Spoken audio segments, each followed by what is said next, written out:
Coas novas restricións a piques de entrar en vigor, a Xunta e o sector da hostalaría traballan xa nun segundo plan de rescate para facer fronte ao novo contexto. O Goberno galego mantivo xa un encontro con representantes do sector para consensuar novas liñas de apoio aos establecementos nesta fase da pandemia. Coinciden na necesidade de que todas as administracións se impliquen. Hai que seguir axudándoles mentre sexa necesario e aí vai estar a Xunta de Galicia. Falamos das novas axudas que hai que arbitrar e falamos tamén, isto dixemos dende o principio, da necesidade de que se impliquen o resto das administracións. Sempre dixemos que o esforzo da Xunta de Galicia creo que está sendo moi importante, está sendo demostrarle tamén a axilidade agora de poñer os cartos a disposición dos hosteleiros, pero é necesario que outras administracións tamén se impliquen. Sobre a mesa a posibilidade de implantar aquí en Galicia un fondo de cooperación COVID-19 que conte coa participación da Xunta, deputacións e os grandes concellos, e o que xa se está a facer na Comunidade Valenciana, onde a Generalitat aporta o 50% da axuda, as deputacións o 30% e os concellos o 20% restante. O que falamos hoxe aquí, e foi ademais unha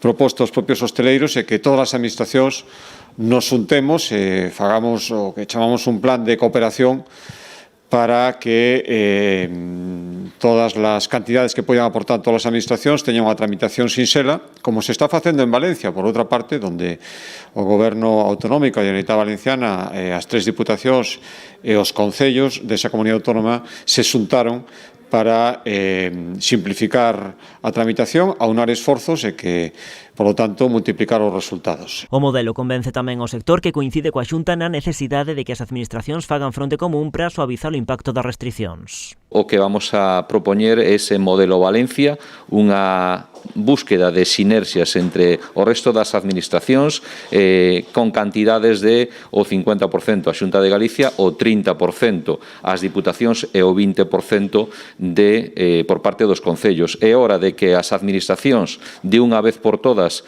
se unan para axudar a un sector. Entre tanto, a primeira convocatoria do plan de rescate xa completou case o 80% dos pagamentos a máis de 32.000 solicitantes. De momento, as axudas roldan os 65 millóns de euros.